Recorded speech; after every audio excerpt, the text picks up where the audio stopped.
Muy buenas tardes, estimados televidentes y radioyentes. Se inicia ya nuestra mesa redonda informativa hoy con la historia de Cuba y el 24 de febrero. Hace exactamente un año, un día como hoy, se reanudaban en Cuba las labores de la Academia de la Historia sobre el significado de la importancia de esa institución para el estudio, la conservación y la difusión del patrimonio historiográfico nacional, y también de lo que fue la lucha por la unidad, la organización que hizo Martí de la guerra necesaria que se iniciaría un día como hoy en 1895 y la importancia del partido que fundó para esa tarea.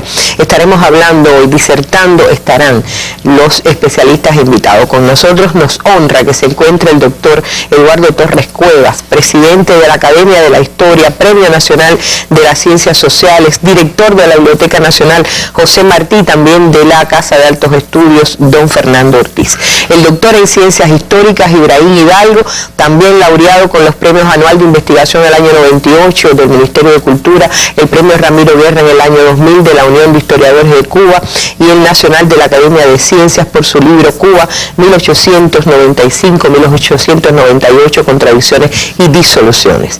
Y está con nosotros también el doctor Joel Cordoví, que es investigador y profesor del Instituto de Historia y de la Universidad de La Habana. Bienvenidos todos y ya le damos comienzo a nuestra mesa redonda. Por supuesto, vamos a darle la bienvenida en el programa con la noticia que todo el mundo está esperando, las noticias que tienen que ver con el acontecimiento más trascendente hoy para toda América Latina. Estoy hablando, por supuesto, del viaje a Cuba del presidente Hugo Rafael Chávez Frías. Con la noticia del día vamos a iniciar, bueno, antes de que esté lista esta noticia del día, estamos ya saludando y dando comienzo a nuestra mesa redonda.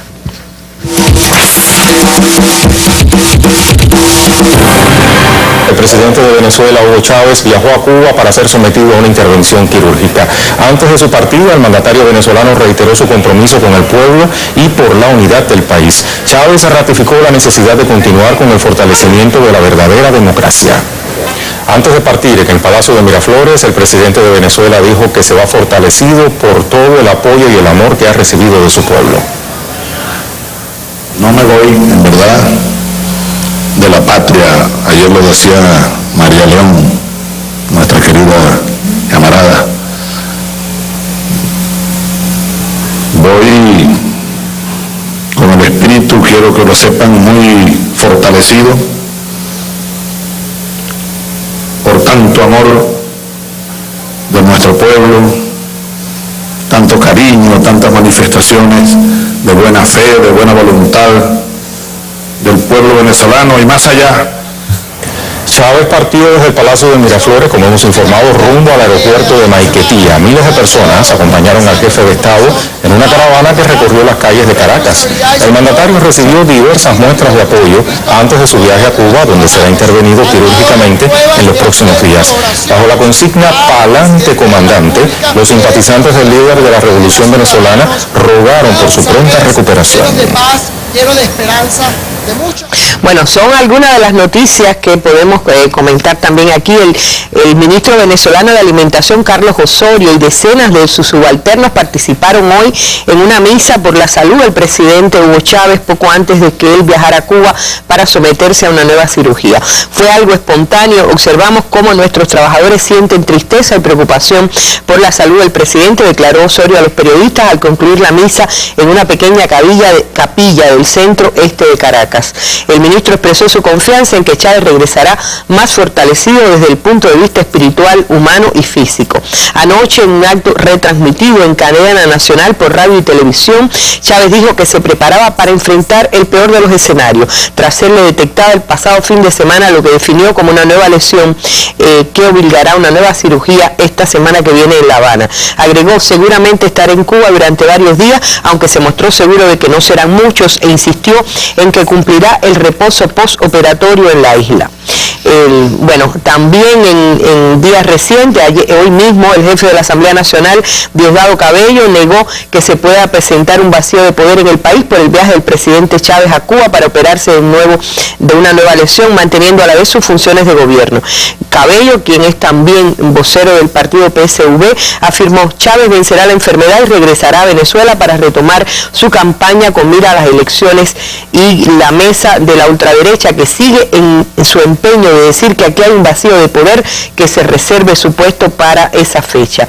Indicó que el presidente está en plena actividad, él está activo y el gobierno funcionando, así que Cabellos dice que los que se declaran adversarios de la revolución deberían estar conscientes de que lo más conveniente es que Chávez esté aquí con nosotros. La Asamblea autorizó a Chávez a ausentarse del país, se espera que sea por más de 5 días, conservando todas sus funciones del gobierno. Son algunas de los comentarios de los cables que están circulando esta hora. Ustedes veían imágenes de la multitudinaria despedida que recibió el presidente Hugo Rafael Chávez Frías al partir de Caracas rumbo a La Habana, donde se le espera en las próximas horas. Seguramente los espacios informativos de nuestra televisión, nuestra radio y la prensa cubana estarán llevando los detalles de la llegada del presidente Chávez, en lo que constituye sin discusión la noticia del día y las imágenes del día, que también estaremos viendo seguramente al final de nuestra mesa redonda. Entramos ya en el tema de hoy, que tiene que ver con la historia de Cuba y el 24 de febrero.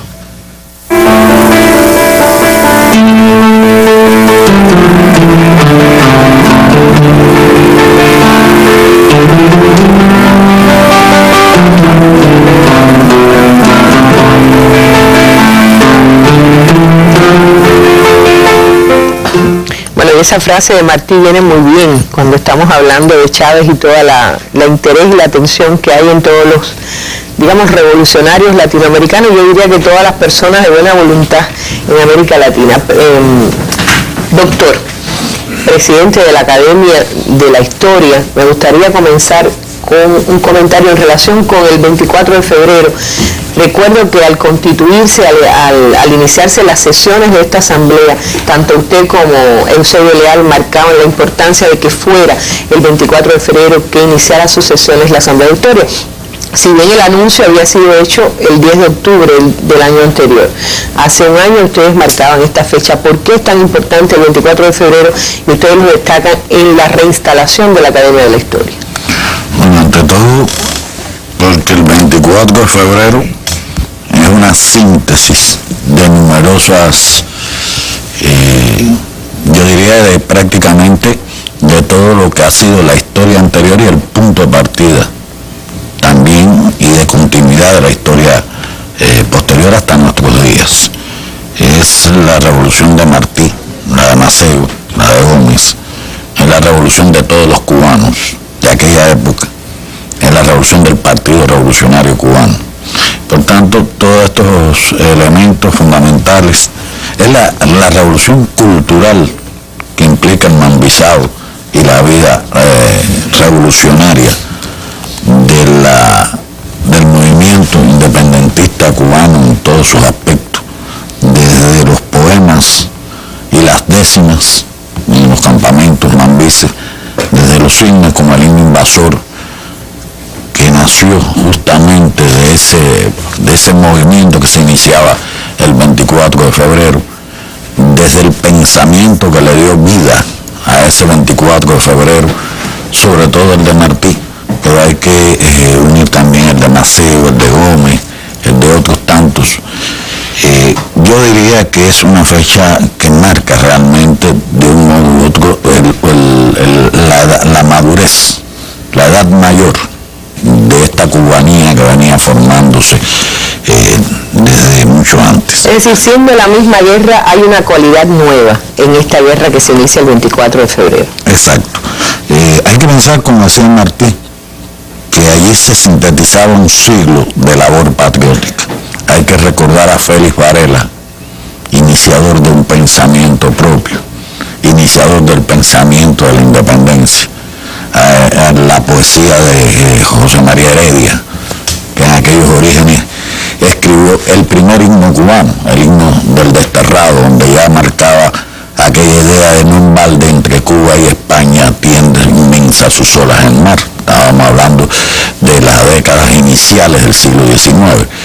Y toda esa larga trayectoria que va a llevar al movimiento del 10 de octubre, de los padres fundadores de ese momento, de Céspedes, de Agramonte, que dieron el primer momento de la Revolución Cubana.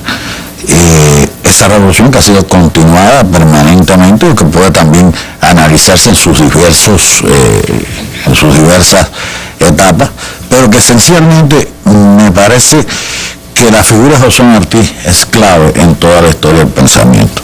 Algunas veces a mí me gusta decir que Martí, además de haber sido el organizador y el que dirigió la preparación de esta guerra, fue también el pensador del siglo XX, el hombre que estuvo en todos los movimientos del siglo XX importantes, desde la Revolución del 33 hasta el asalto en Moncada. Que es ahí, en ese 24 de febrero, donde está surgiendo un proyecto revolucionario que ha estado enmarcado en toda la proyección martiana.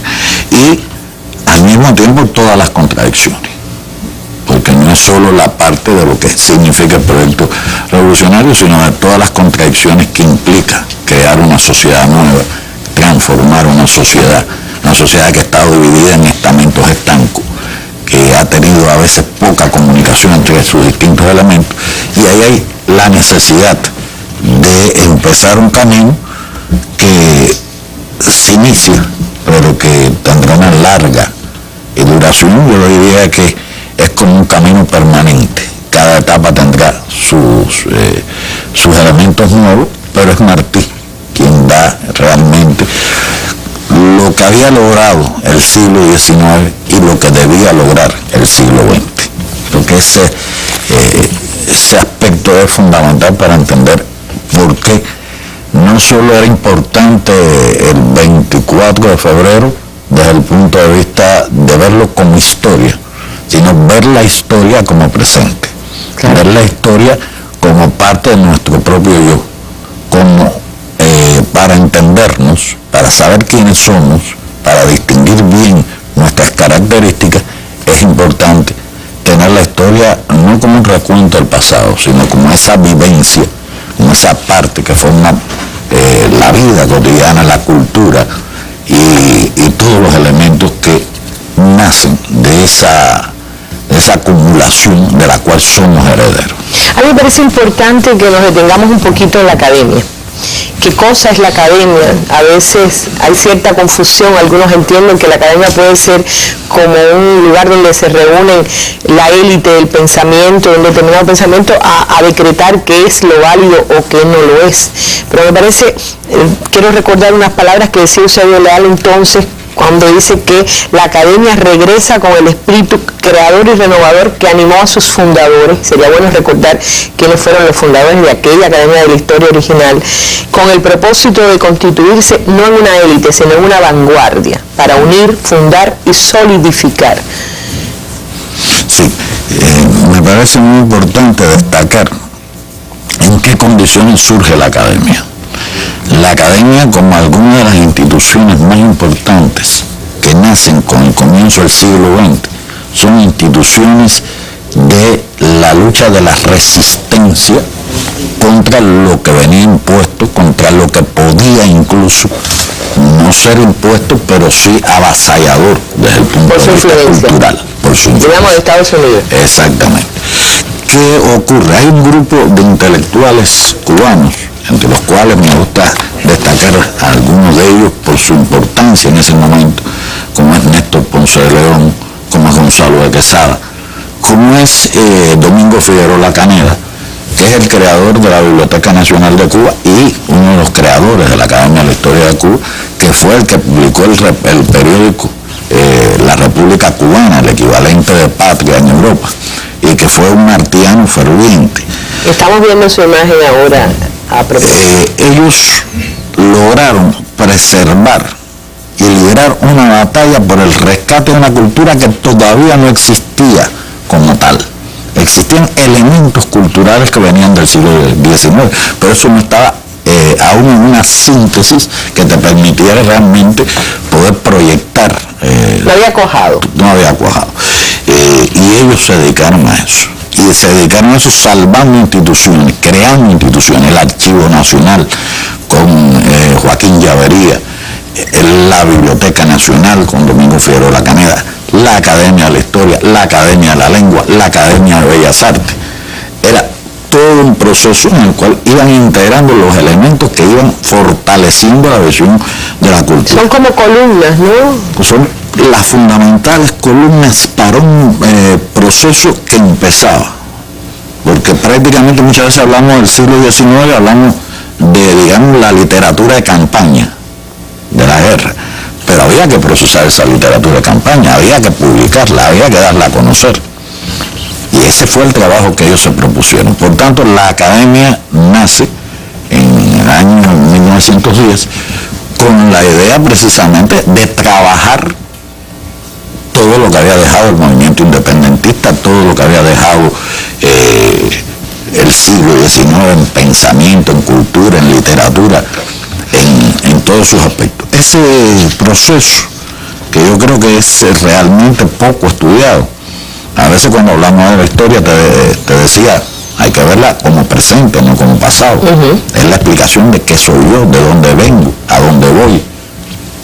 Es también en este esfuerzo que ellos hicieron y que tendremos que seguir siempre, buscar los nichos de la historia, los huecos de la historia, aquello que no ha sido estudiado.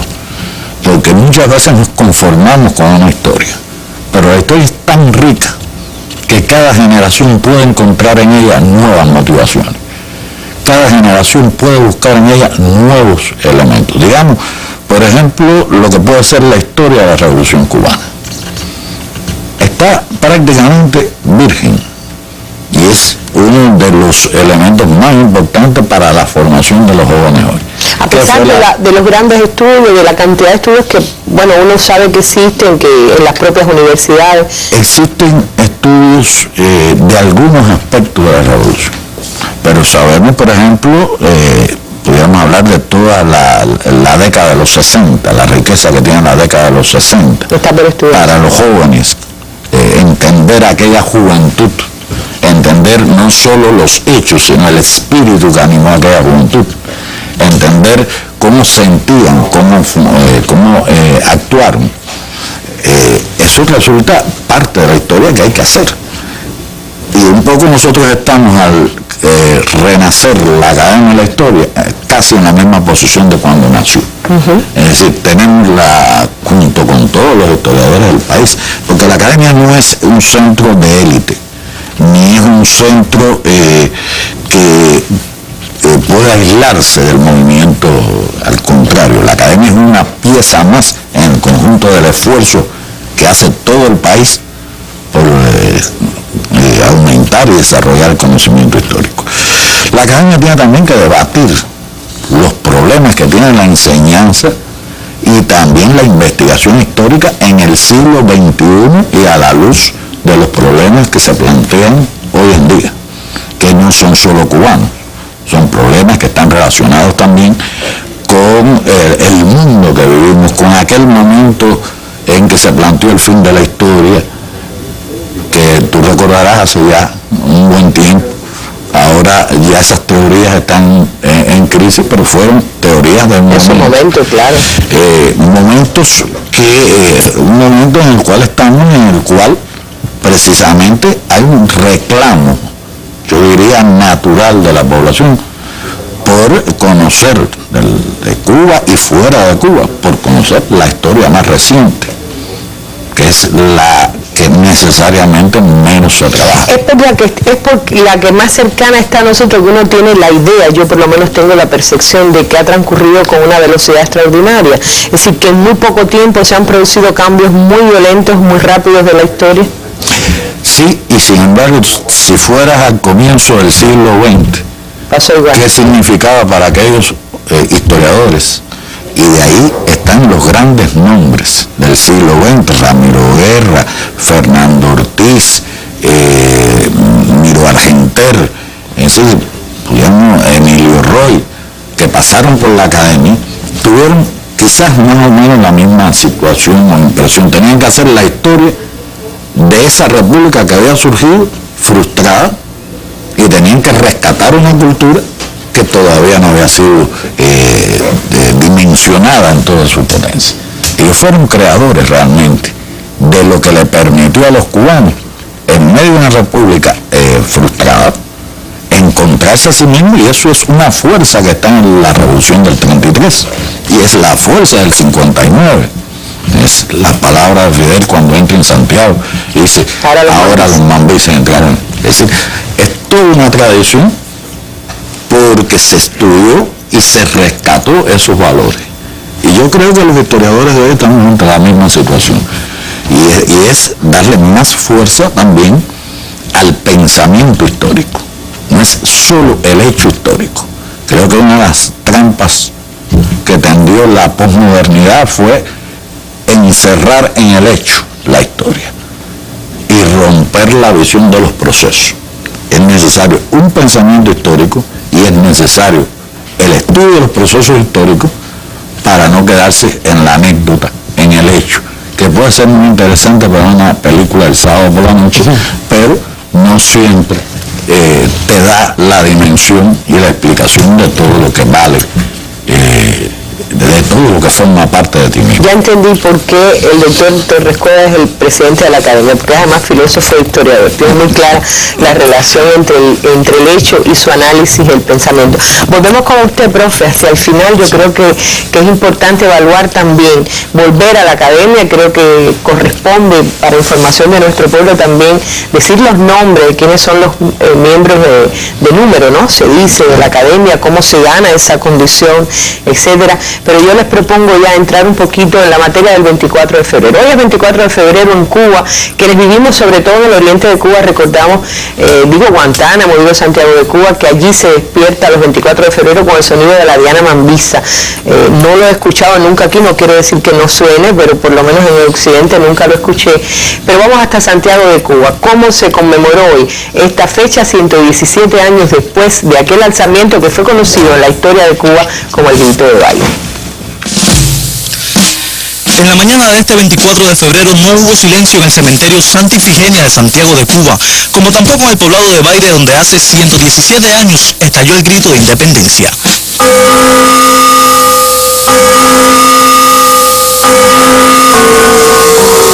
Una ceremonia militar protagonizada por cadetes de la Universidad de Ciencias Médicas de las FARC y alumnos de la Escuela Militar Camilo Cienfuegos de la Perla del Sur marcaba el tributo solemne que recibía José Martí, principal forjador de la guerra necesaria.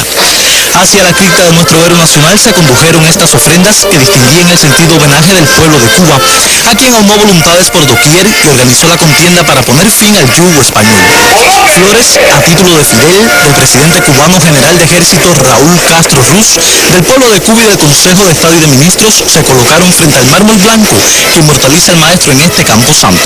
Mientras tanto, en el poblado de Baire se conmemoró la fecha con acto político en el conocido Parque de la Revolución y una peregrinación del pueblo hasta el cementerio de la comunidad, donde fueron honrados los patriotas Saturnino Lora, Florencio Salcedo, Juan Joaquín Urbina y Jesús Rabí. 24 de febrero, día de homenaje y trascendencia para Cuba, porque 117 años atrás, hombres valientes decidieron cambiar el destino de la nación. Desde Santiago de Cuba, Yailí Madrigal y Cusco Tarradel, Sistema Informativo de la Televisión Cubana. Hasta un himno que cantábamos en la escuela en mi época infantil había, febrero 24, tu brillante resplandor, algo así, ¿no? Sí, así. Digo, hoy uno no lo siente, no creo que se marque. De todas maneras, quiero con el doctor Ibrahim Hidalgo precisamente hablar de las casualidades y las causalidades de la historia. No era el 24 de febrero la fecha originalmente concebida para el inicio de la guerra necesaria de José Martí. No, realmente es una serie de circunstancias las que van a propiciar que sea el 24 de febrero. Como decía Torres Cuevas, el 24 de febrero es el hecho. Creo que hay que ver el proceso hasta que se llega a este alzamiento.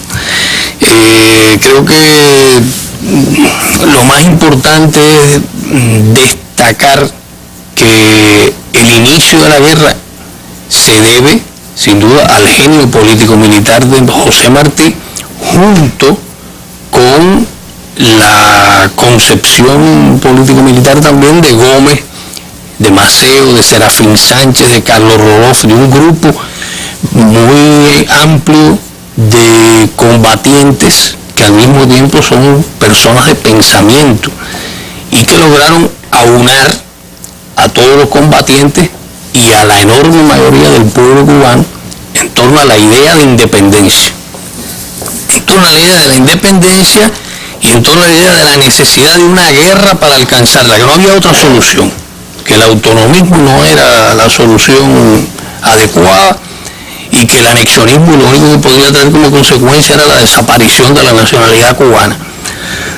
Ahora, ¿cómo se llega hasta esta fecha? Bueno, en primer lugar, el Partido Revolucionario se crea, el Partido Revolucionario Cubano, se crea por José Martí y se funda por José Martí y sus más cercanos colaboradores el 10 de abril de 1892. Y es desde el 92 hasta el 94, y voy a señalar por qué el año 94 inmediatamente,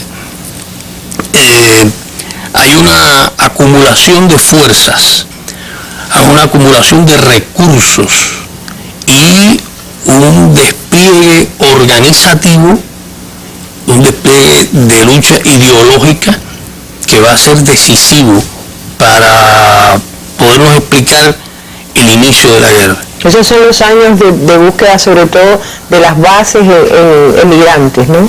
Entre los emigrantes. Bueno. Pero no solo entre los emigrantes.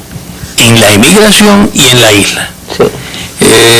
Hay algo que es tan elemental que parece casi innecesario decirlo, pero que si no se reitera, pues queda un poco, y yo por lo menos en lo personal me quedaría muy insatisfecho. El Partido Revolucionario Cubano es una organización político-militar para organizar la guerra. Y esa guerra, donde se iba a llevar a cabo, era en territorio cubano. Era aquí, en la isla de Cuba, donde se iba a llevar a cabo esa guerra. Por tanto, es inconcebible que Martí pensara en organizar a las emigraciones y quedarse el partido y su actividad fuera en las emigraciones, nada más. No, el partido tenía que llevar a cabo una labor también dentro del país para lograr aunar los distintos grupos revolucionarios dispersos en toda la isla, y para esto, claro está, no era solamente la personalidad de José Martí. Ahí tuvieron un peso decisivo tanto Máximo Gómez como Antonio Maceo, como también Serafín Sánchez, como también otros muchos patriotas que colaboraron en esta labor, no con su presencia física porque era imposible, pero sí con comisionados, con emisarios, con personas que venían y traían a veces cartas y a veces simplemente el mensaje verbal. Y así se fue uniendo dentro de la isla todo aquel ejército disperso, el ejército libertador que había quedado desde la guerra de los 10 años en las bases populares de nuestro pueblo, con las tradiciones de lucha dentro de nuestro pueblo. Me parece importante, creo que le he oído decir incluso a usted otras veces, el contenido de ese partido, es decir, las fuerzas que integran ese partido también hacen que hay una relación nueva entre las bases que van a apoyar el proceso de la revolución en Cuba. Es decir, se trata también de trabajadores, ya no es aquellos movimientos revolucionarios originales que tienen otro origen, ¿no? Sí, el contenido de las bases de las organizaciones revolucionarias, en el caso del Partido Revolucionario Cubano, es fundamentalmente de trabajadores. Entendiendo por trabajadores, como lo entendía Martí, todo aquel que gana sustento con su trabajo. No quiere decir solo la clase obrera, porque nos quedaríamos en un marco muy reducido, puesto que recordemos que estamos hablando del siglo XIX cubano y las emigraciones cubanas y puertorriqueñas, que no eran precisamente de la gran masa obrera, pero sí de trabajadores, de personas que ganaban su vida con su trabajo. Cuando hablamos del partido, siempre tenemos que tener en cuenta que no era una afiliación individual al partido, sino una afiliación a través de los clubes revolucionarios. Es decir, la estructura... La motivación es la guerra. La motivación es la guerra y la organización de base es el club. En las localidades, es decir, Tampa, Cayo Hueso, Nueva York, Ocala, se agrupaban los patriotas en los clubes revolucionarios. A veces se elegía un cuerpo de consejo que es el que iba a dirigir el conjunto de los clubes, todos estos, los mecanismos de dirección eran democráticos en la base y mediante elecciones elegían a su directiva. Esa directiva nombraba como representante ante el cuerpo de consejo, que vendría a ser un organismo intermedio, a su presidente. Y mediante elecciones también se elegían a dos de los dirigentes, los únicos dirigentes máximos que tenía el partido, el delegado y el tesorero.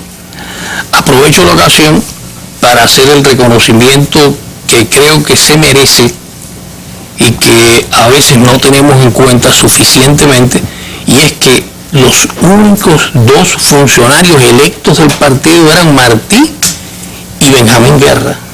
Y a veces se nos olvida Benjamín Guerra, como si no fuera el segundo hombre del partido. Bueno, se nos olvida, ¿no? Yo realmente, primera vez que creo que mencionar su nombre, fíjese. Bueno, hasta eso llegamos con los olvidos de los que dieron, no su sangre en el campo de batalla, pero sí su inteligencia, su tesón, su patriotismo.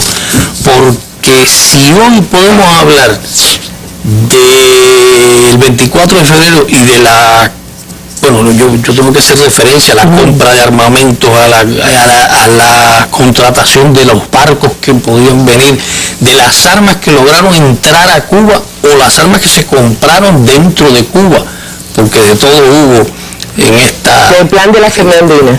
Del plan de la Fernandina. Todo esto fue posible porque el dinero que se recaudaba iba a manos honestas, hasta el punto de llevar el registro de cada centavo que se donaba para la compra de armamentos y para las labores del partido.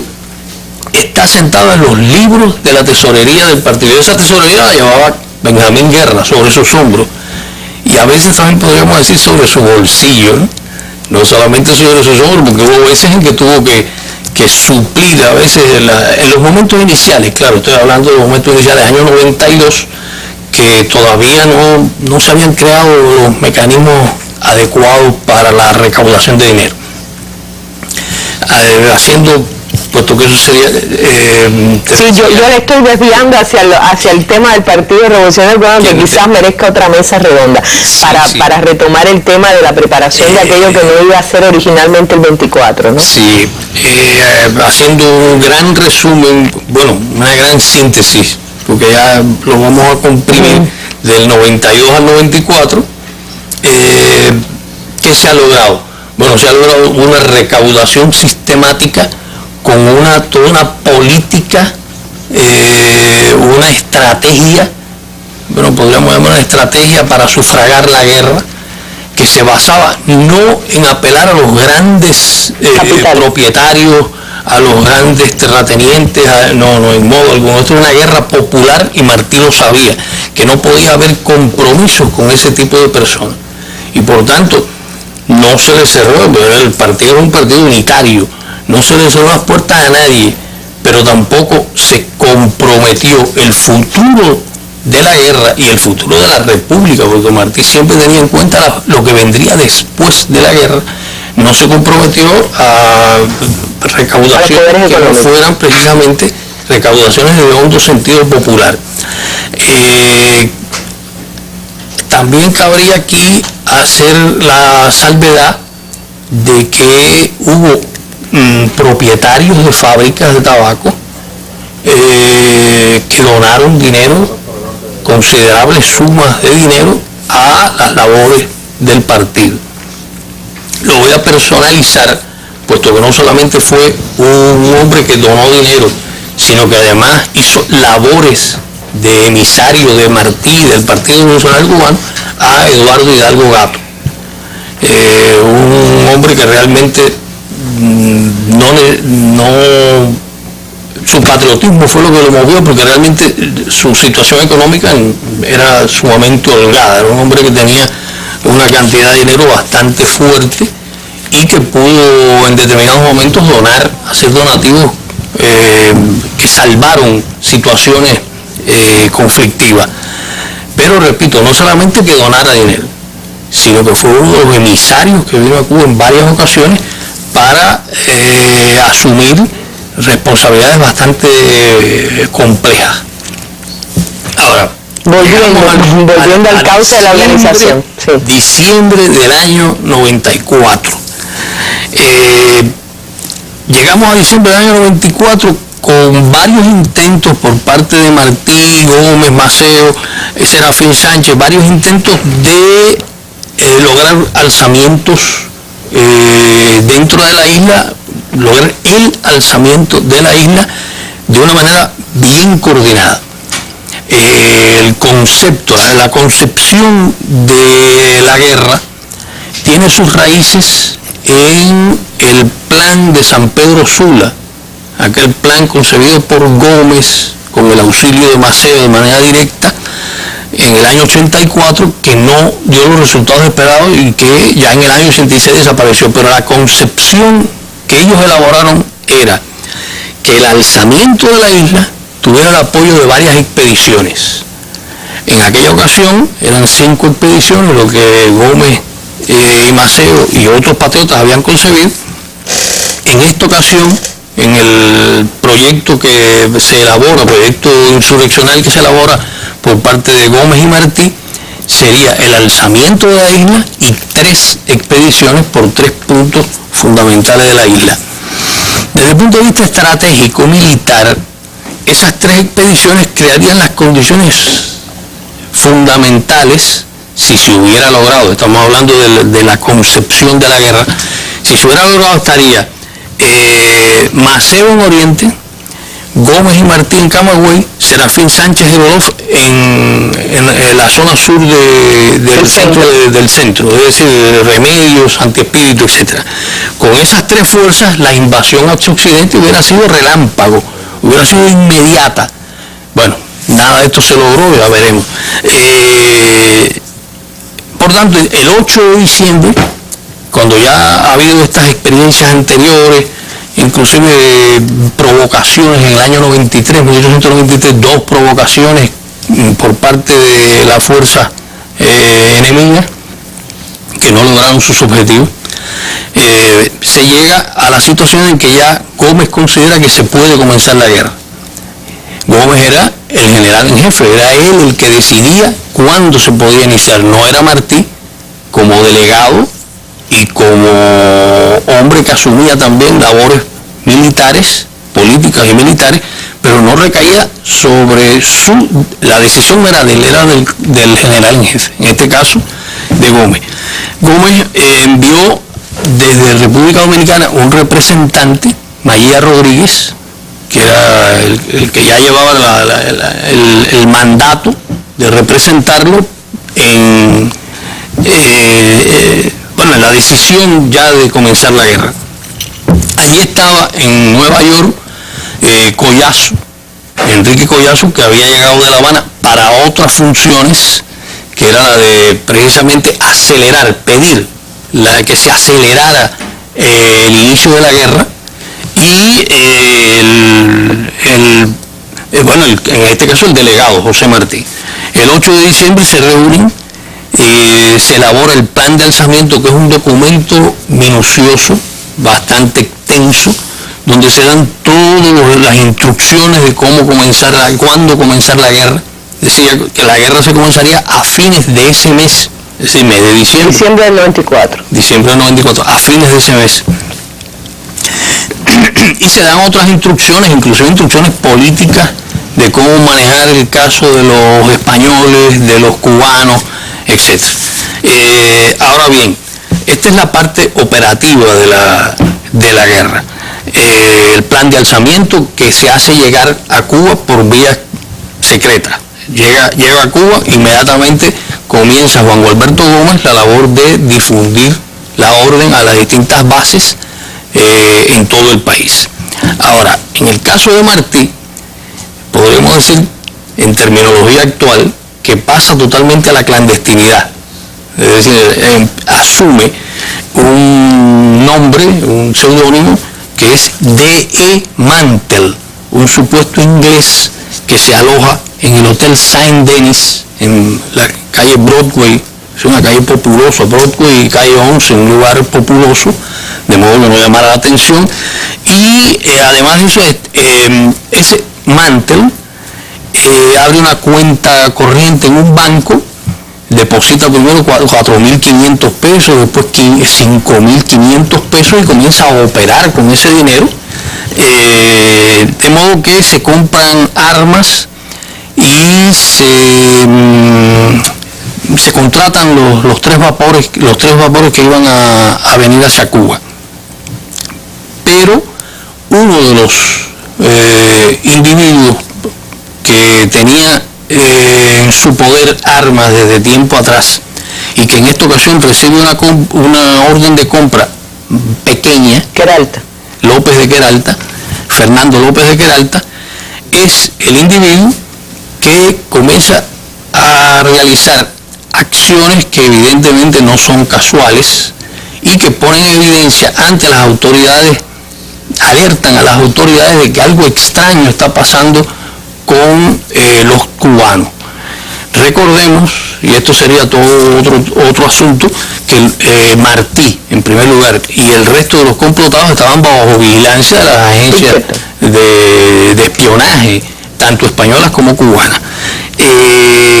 Se llega a mediados de diciembre con esta situación extraña de López de Queralta y Martí se da cuenta de que hay que hacer cambios en la disposición de la salida de los barcos, puesto que ya los dueños de los barcos conocen que algo está pasando con el que los ha contratado. De modo que por eso es que se demora y no es a fines de diciembre cuando ya comienza la guerra, sino que pasa a enero. En enero, ya el 10 de enero se da, por todos los historiadores, se da como la fecha en que los funcionarios de aduana y del Tesoro comienzan a actuar contra los barcos. Es decir, se centran en los barcos porque ahí están las armas y no se puede empezar la guerra sin las armas. De modo que incautan las armas, paralizan los barcos, es decir, los detienen y como es lógico, todo esto trae como consecuencia la paralización de el inicio de la guerra. No obstante, Martí se reúne con sus más cercanos colaboradores el día 13 de enero en un hotel de Jacksonville y se considera que se puede continuar la acción, el plan. Se le comunica a Juan Gualberto Gómez y este acepta que a pesar de todos los contratiempos que ha habido, se puede continuar la guerra. De modo que se informa a todas las bases nuevamente dentro del país y por otra parte Martí informa a Maceo y a Gómez de la nueva situación y se pasa a una nueva fase. El 29 de enero de 1895 se firma la orden de alzamiento. Y bueno, podríamos parar aquí porque aunque lo que nos queda simplemente es decir que con la orden de alzamiento Juan Gualberto Gómez, con esta orden en la mano, toma una decisión, lo que se denomina Junta de La Habana, toma la decisión de que sea el 24 de febrero, porque hay carnavales y se pueden desplazar sin llamar mucho la atención hombres y armas a caballo. Historia que va a repetirse al cabo de tantos años después. Gracias, profesor. Yo les propongo ahora ir hasta Guantánamo. De mis recuerdos infantiles decía que uno se despertaba un día como hoy con la Diana Mambisa. Hay seguramente celebraciones en este territorio y también polémica en cuanto al papel y lugar de Guantánamo en el alzamiento del 24 de febrero de 1895. Veamos este reportaje. En La Confianza, escasos kilómetros al sur de la entonces villa de Guantánamo, se alzó el mayor general Pedro Agustín Pérez y un grupo de revolucionarios cumpliendo la orden de alzamiento dada por el delegado del Partido Revolucionario Cubano. Fue ese uno de los 35 sitios del país donde ocurrieron alzamientos aquel 24 de febrero de 1895. José Martí, brillante organizador de la epopeya, en las indicaciones enviadas a Juan Gualberto Gómez, había señalado que el levantamiento debía ser simultáneo para que la llama bélica prendiera en toda la isla y lograr la independencia de Cuba, requerida para cortar el paso hacia el sur del naciente imperio yanqui. En Guantánamo, Pedro Agustín Pérez fue secundado por los complotados de Tiguabos, San Andrés del Vínculo, El Yarey, Cecilio y Baitiquirí. El papel jugado por el adalid local en el inicio de la contienda en esta parte del país fue resaltado en el acto en La Confianza, hoy mausoleo al mambisado guantanamero, y en el semi-internado 24 de febrero de la capital de la provincia. Como prueba de la seguridad depositada en él por Martí y Antonio Maceo, Periquito fue designado representante del Partido Revolucionario Cubano y a la vez jefe militar de la región, caso único en Cuba. Los alzados en La Confianza, a pedido de Emilio Giró Hoyo, suscribieron un acta donde se proclamó la independencia de la isla, lo que constituyó un gesto singular no repetido en aquella jornada patriótica. En el acto presidido por los miembros del Buró Provincial del Partido, Esteban Álvarez Lavaceno y Marilú Ley Valores, fue resaltado además el hecho de que la primera victoria de las fuerzas cubanas en la guerra recién comenzada se logró en la tarde del propio 24 de febrero en Guantánamo. El joven Enrique Tudela y un puñado de valientes tomaron el fortín de Morrillo Chico en la costa sur del territorio, donde ocuparon armas y municiones. Tanto en La Confianza como en el semi-internado 24 de febrero, los guantanameros ratificaron su compromiso de defender a la revolución y exigieron la inmediata libertad de los 5 héroes antiterroristas cubanos. Desde Guantánamo, Sin Castillo, Sistema Informativo de la Televisión Cubana.